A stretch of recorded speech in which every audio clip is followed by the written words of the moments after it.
রাসূলুল্লাহ, ইয়া হাবিবাল্লাহ, নামাজ কিভাবে চুরি করা যায়? হ্যাঁ, চুরি করা যায়। নামাজের যদি তারতিব ঠিক না রাখে, নামাজের রুকু সিজদা যদি খুশু খুদুর সাথে যদি নামাজ আদায় না করে, দেখবেন আমরা নামাজ পড়ি, মুরুগে যেভাবে দানা কুটি কুটি খায়, এইভাবে রুকু সিজদা আমরা মুসল্লিরা আছে না নাই?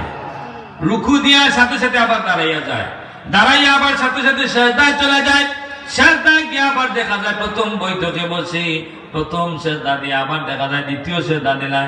1 মিনিটের ভিতরে তার সারা নামাজ শেষ হয়ে যায়, আছে না নাই? আল্লাহর হাবিব রাহমাতুল লিল আলামিন বলেন, ওরাই হলো নামাজ সুর, ওরাই হলো নামাজ সুর। জুড়ে বলেন নাউজুবিল্লাহ।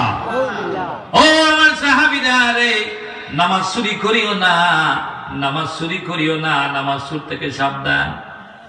এক গুরু নামাজে যায় নামাজ চুরি করার লাগি, আরেক গুরু বাহির থাকি জুতা চুর আছে না নাই? আরো জুড়ে হয় আছে না নাই? হ্যাঁ, নামাজ চুরি করেন, সেখানে গিয়ে সিজদা করে সুবহান রাব্বিয়াল আলা, বাহির থেকে জুতা চুরে কয় কোন জোড়া বালা, আছে না নাই? হে দেখে আইয়া তুমি কো সুবহান রাব্বিয়াল আলা, আমার অসুবিধা নাই, আমি দেখমু জুতা কোন জোড়া বালা, আছে না নাই? এইরকম সুরের অভাব নাই।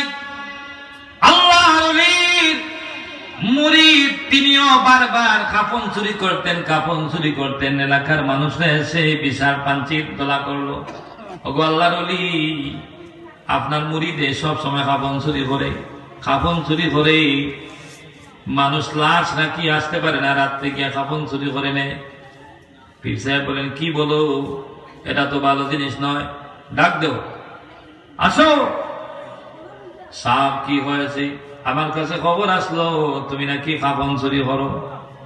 সাহেব, আর জীবনে করতাম না, আর জীবনে করতাম না, যাও, আর জীবনে এটা হইল না। 2 দিন 4 দিন যাওয়ার পরে